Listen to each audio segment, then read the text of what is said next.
Entrevue cette semaine donc avec Élie Zarifé, fondateur des munitions de Challenger. Je l'ai magané. Vos balles, c'est cheap. Les prix, c'est des taxes COVID, etc. On va voir ce que ça donne.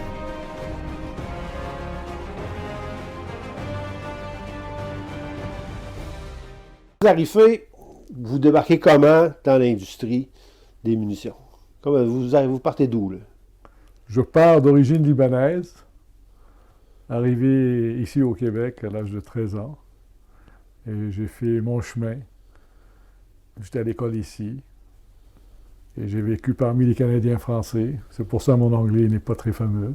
Plus à l'aise en français qu'en anglais. Alors, c'est ça. Et j'ai toujours été passionné de la chasse, le tir et tout ça depuis que j'étais jeune. J'avais 9 ans. Et arrivé au Canada, les années passent, je dirais jusqu'à l'âge de, je sais pas, 23 ans, 24 ans, je me suis mis à chasser et tout ça. Vous avez reçu d'ailleurs des distinctions comme tireur. Oui, j'ai eu de la chance de gagner quelques championnats canadiens. Quelques-uns, rien que ça. Oui, avec des records qui tiennent toujours. Mais je préfère rester modeste. OK. Les cartouches de fusil, comment ça? Comment vous arrivez à faire des cartouches? À fabriquer ça? Ben, j'étais tellement passionné que j'avais envie de devenir un tireur professionnel et c'était plus simple d'ouvrir une usine de munitions et commencer à fabriquer des munitions.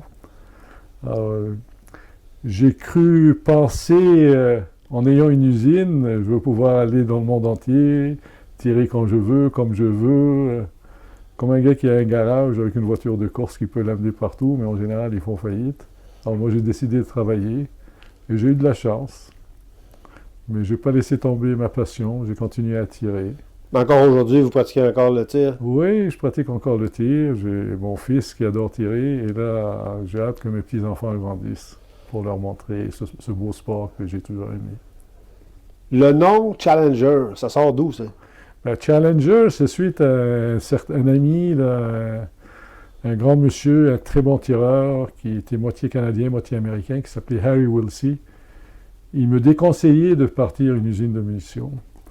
Et il me disait, tu vas te casser la gueule, il y a trop de gros joueurs là-dedans. Il était déjà dans le milieu, lui.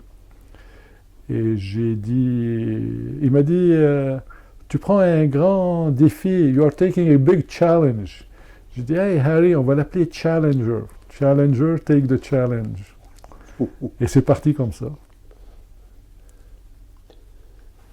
Les balles Challenger, il y a des gens qui disent c'est cheap. Ça va briser vos fusils, ça va briser vos chokes, etc. Vous avez quoi à dire là-dessus? Ben, on ne peut pas contenter tout le monde. Pour qu'une cartouche casse un fusil, là, c'est presque impossible. Je parle des cartouches à plomb, là, aux cartouches à l'acier et tout ça. Et une erreur de fabrication, c'est presque impossible. C'est parce que tout est automatisé. Et sur chaque station, on a des sensors où on va vérifier s'il y a de poudre ou pas assez, s'il y a du plomb ou des billes d'acier de trop ou pas assez. La machine arrête automatiquement. Et on a un laboratoire, toutes les cartouches sont testées. Alors, sur la production, on sort des cartouches à toutes les heures. Elles sont tirées pour voir la régularité et tout ça. Des fois, s'il y a un problème avec la poudre d'un baril à l'autre et tout ça. Donc, tout est bien vérifié. Et les gens qui parlent comme ça, parce que je suis désolé, c'est parce qu'ils ne connaissent pas ça. J'en connais beaucoup de gens, ils vont me parler mal des cartouches de mes compétiteurs et tout ça. Mais toutes les cartouches sont bonnes. Je suis pas En là parlant de à compétiteurs, dénigrer. en parlant de compétiteurs, sans les nommer si vous n'êtes pas à l'aise, vous en fabriquez des composantes pour d'autres munitions? Oui, on fabrique des cartouches mais pour des gros manufacturiers, oui. On peut savoir lesquels? Ben, je préfère le garder, tous ou presque. Les grandes marques, là? Tous ou presque. Ça fait 40 ans que je suis dans la business. Ça fait 40 ans que Challenger existe. Donc, quand j'ai commencé, j'étais le plus jeune. On m'appelait le petit. Aujourd'hui, je suis parmi les plus vieux. Et j'ai fait mon chemin modestement. Et les gens me respectent dans l'industrie. Et ça a amené à ce on a travaillé ensemble avec mes compétiteurs. Jamais vous allez m'entendre parler mal de mes compétiteurs. C'est parce qu'ils font du bon produit comme moi. Vous avez quoi comme munitions pour les sauvagiers? Quelle gamme? Ben, on a toutes les gammes.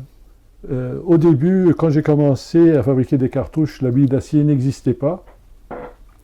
Alors, on fabriquait des cartouches à plomb. On parle des années 70, là. On parle des années 83 quand j'ai commencé. OK. Début 83. Ma première vente était en 83, j'ai commencé en 82. Bon. OK. En 1982. Donc, on est encore au plomb. On était encore au plomb. Et quand on est arrivé à l'acier, il n'y avait pas assez de billes d'acier sur le marché pour pouvoir remplacer les billes à plomb. Donc, les gens qui avaient accès à ça, c'était les gros manufacturiers, les 3 gros aux États-Unis.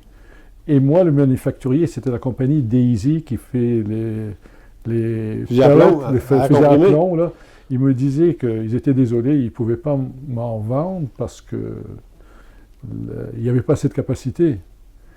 Et à force de les embêter et tout ça, à un moment, je me suis présenté chez eux. Et je dis, je veux telle quantité et je vous double le prix. Votre prix de vente, à combien vous vendez à mes compétiteurs, moi je paye 100% de plus. Et ils m'ont accordé une petite quantité et j'ai commencé. Et ce que j'ai fait, étant donné que je suis un tireur, que je suis un chasseur, je suis loin d'être un ingénieur, mais j'ai appris avec le tas parce que j'ai acheté un laboratoire où je faisais des tests. Et les gens parlaient des cartouches, ça va pas loin, des billes d'acier, ainsi de suite et tout.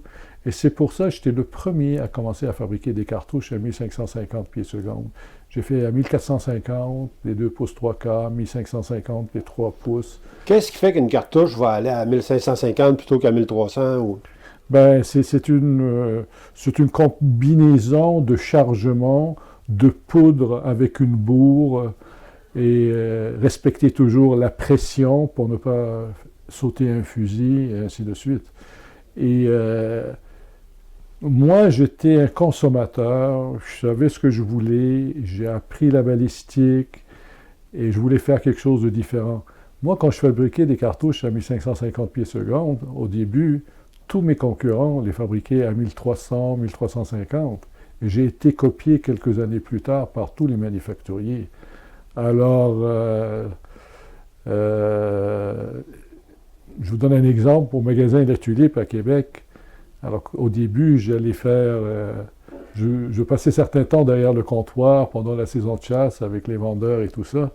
Et j'expliquais ça aux consommateurs. Et c'est comme ça que j'ai commencé à gagner des gens, à consommer et à acheter des produits Challenger. Vous faisiez de la promotion directe, là, voilà. d'explication pour vos produits directement voilà. comme ça. Voilà. En arrière au La Tulipe, en arrière du comptoir. Oui, en arrière du comptoir. Vous étiez un employé du La Tulipe? Non, j'étais pas un employé, là, mais j'allais représenter Vous êtes allé faire votre promotion comme ça? Ah oui, je le faisais souvent. Le prix des cartouches de fusil actuellement, là, est-ce que c'est de la gonflette, taxe COVID ou c'est justifié? Non, c'est pas taxe COVID. C'est très simple, vous allez le comprendre. Il manque de la nitroglycérine et de la nitrocellulose. Donc, fabriquer de la poudre, c'est pas évident. Nitrocellulose, c'est quoi ça? Ben, c'est avec ça là, qu'on fait les explosifs. Là. Oui. Et c'est très demandé aussi pour les produits pour fabriquer de la poudre pour l'armée, ainsi de suite. Et on voit malheureusement qu'est-ce qui arrive actuellement. Ouais. Et ben, ça, c'est des choses qui étaient attendues. Donc, depuis longtemps, on se prépare pour ça. Il y a un manque d'explosifs sur le marché, ça c'est sûr. C'est ce qui explique la pénurie, Ricard? Ben, mais non seulement ça, regardez, on a amené un container de la Chine pour les billes d'acier. Nos billes d'acier sont fabriquées en Chine, comme la plupart des manufacturiers américains. Et on payait un container 3 000, 3 500 $ américains. Aujourd'hui, on paye 28 000 $ juste en transport. Le même conteneur? Le même conteneur. C'est fou. L'an dernier, c'était combien? On payait 3 500 $. L'année dernière, il y a 2 ans, là. Ça a commencé à partir de l'année dernière. Alors, tout se suit, le prix de plastique, il y a un manque de plastique, il y a un manque d'acier sur le marché. Actuellement, notre usine en Europe, on est le plus gros manufacturier de douilles vides et des amorces pour les cartouches à fusil. Et notre groupe fabrique 2 milliards de douilles et 1 milliard 800 000 douilles vides. On ne trouve pas de l'acier. Donc, notre production va énormément baisser. Cet impact-là du prix des matériaux, de leur transport surtout, et de la raréfaction des composantes, va avoir un impact combien de temps, vous pensez? Pour le C'est consommateur, là? un mystère. Ah oui. Mais je peux vous dire quelque chose. Moi, j'ai pris la décision pour Challenger de vendre mes produits au Canada à nos clients parce que je peux avoir beaucoup plus d'argent en vendant mes produits aux États-Unis. Aujourd'hui, vous trouvez encore des cartouches au Canada au prix de détail. Je ne veux pas nommer les magasins parce que la plupart des magasins sont nos clients. La moyenne, disons, là. Alors, une cartouche pour le tir au pigeon d'argile, là, vous allez la trouver aux alentours de 90 $ la caisse, canadien. Aux États-Unis, c'est rendu à 110 $ US. Ça veut dire que vous êtes presque... Target load, là. Target load, vous êtes presque à 130 $ canadiens la caisse. Et moi, je peux avoir beaucoup d'argent, plus d'argent qu'au Canada en les vendant aux États-Unis, mais je ne le fais pas. Pourquoi? C'est parce que je veux être fidèle à mes clients et on espère qu'ils n'oublieront jamais qu'est-ce qu'on a fait pour eux. Alors, on ne profite pas de la situation, malgré que ça va être plus difficile pour nous, parce qu'on n'arrive plus à faire le volume qu'on faisait avant par manque de matières premières. Eh bien. L'avenir de la chasse à la sauvagine au Québec?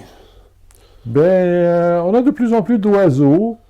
Hein, on a beaucoup d'oies blanches, on a de l'outarde. Il y a moins de canards, mais on a une nouvelle gang de jeunes, là, des amateurs, des sauvaginiers, qui aiment beaucoup la chasse. Et ça fait plaisir de voir ça. Vous avez chassé longtemps, hein? On voit des photos derrière, là. Oui, j'ai toujours chassé et je continue à chasser. Et j'adore la chasse et j'adore les chasseurs et tout. J'adore les tireurs aussi, les gens qui disent « c'est mon monde à moi ». J'ai passé énormément de temps à Montmagny pendant des années et des années. Dans le temps, à la limite des oies blanches, j'étais de 4 oies, on est monté à 5, à 6. Je connais Montmagny très bien. Le festival de Montmagny, c'était... Ouais, je vous parle de la chair de poule. Je disais à ma femme, je m'en vais à la chasse à l'oie une journée, là, et je restais une semaine là-bas. Là.